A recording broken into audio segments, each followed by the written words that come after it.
ভারত এবং বিতর্ক যেন পা মিলিয়ে চলে একসঙ্গে। কন্ট্রোভার্সি ব্যতীত কোনো বড় ম্যাচই যেন জেতা হয় না এশিয়ার সবথেকে শক্তিশালী এই ক্রিকেট দলটির। বিশেষ করে আইসিসির মেগা ইভেন্টগুলোতে বিতর্কিত সিদ্ধান্তগুলো যাবে ভারতের পক্ষেই, এমনটাই যেন হয়ে গেছে স্বাভাবিক। ব্যতিক্রম নয় গতকালের ভারত এবং ওয়েস্ট ইন্ডিজের মধ্যকার টি-20 বিশ্বকাপের সুপার 8-এর শেষ ম্যাচও। সঞ্জু স্যামসনের দুর্দান্ত ব্যাটিংয়ে 5 উইকেটের জয় পায় ভারত, নিশ্চিত করে সেমিফাইনাল। তবে সেই জয় ছাপিয়ে উঠেছে সমালোচনার ঝড়। প্রশ্ন উঠছে প্রযুক্তিগত ত্রুটি নিয়েও।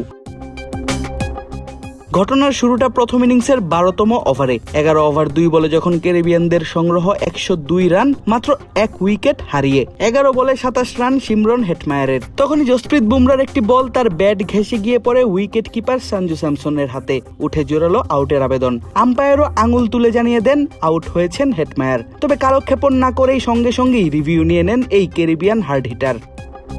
চিজি আইসক্রিমের সাথে ভেলভেটি কেকের মিশ্রণে পোলার রেড ভেলভেট আইসক্রিম।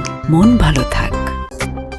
রিভিউতে প্রথমে দেখা যায় ব্যাটের কিছুটা দূর দিয়েই বল যায় হেটমায়ারের উরুর কাছে, লাগে থায়ে। খালি চোখে মনে হচ্ছিল ব্যাট নয়, বরং উরুতে লাগাই যে শব্দ হয়েছে তা শুনেই আউট দিয়েছেন আম্পায়ার। নিশ্চিত হবার জন্য চেক করা হয় আলট্রা এজের স্পাইক। তবে মাঝে মাঝে যে প্রযুক্তিরও ভুল হতে পারে, যেন দেখা গেল সেই ব্যাপারটি। আলট্রা এজের রিভিউতে দেখা যায় যখন সাউন্ড স্পাইক উঠছে স্ক্রিনে, তখন ব্যাটে বলের মাঝে রয়েছে দূরত্ব। তবুও স্পাইক উঠায় অপরিবর্তিত থাকে আউটের সিদ্ধান্ত। ফলে সাজঘরে ফিরতে হয় এই বিধ্বংসী ব্যাটারকে। যাবার আগে অবশ্য আম্পায়ারের সঙ্গে তর্ক করতেও দেখা যায় হেটমায়ারকে। ডাগ আউটে বসে ক্ষোভ প্রকাশ করতে দেখা যায় দলটির প্রধান কোচ ড্যারেন সামিকেও। বুঝাই যাচ্ছিল আম্পায়ারের এমন সিদ্ধান্তে একেবারেই খুশি নন তিনি। আর এতেই রানের গতিতে কিছুটা ভাটা পড়ে ওয়েস্ট ইন্ডিজের। 20 ওভার শেষে তাদের সংগ্রহ দাঁড়ায় 4 উইকেট হারিয়ে 195 রান। টার্গেটে ভারত পৌঁছে যায় 19 ওভার 2 বলেই। ওয়েস্ট ইন্ডিজ আরো কিছু রান সংগ্রহ করতে পারলেই ফলাফল হতে পারত ভিন্ন রকম। তাই ম্যাচ হারের পর হেটমায়ারের আউট নিয়ে সামাজিক যোগাযোগ মাধ্যমে চলছে সমালোচনার ঝড়। সমালোচনা করছেন সাবেক ক্রিকেটাররাও।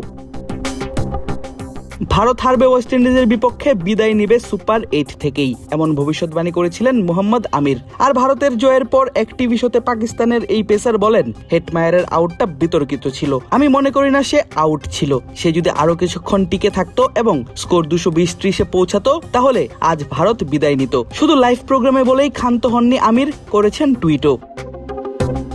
তবে জয় নিয়ে ভারত পৌঁছে যায় তাদের ঘরের মাটিতে অনুষ্ঠিত হওয়া টি-20 বিশ্বকাপের সেমিফাইনালে। আগামী 5 মার্চ মুম্বাইয়ের ওয়াংখেড়ে স্টেডিয়ামে তারা মুখোমুখি হবে ইংল্যান্ডের। অপর সেমিফাইনালে কলকাতায় মুখোমুখি হবে নিউজিল্যান্ড এবং সাউথ আফ্রিকা। দুই জয়ী দল নিয়েই ফাইনাল অনুষ্ঠিত হবে 8 মার্চ আহমেদাবাদের নরেন্দ্র মোদী স্টেডিয়ামে।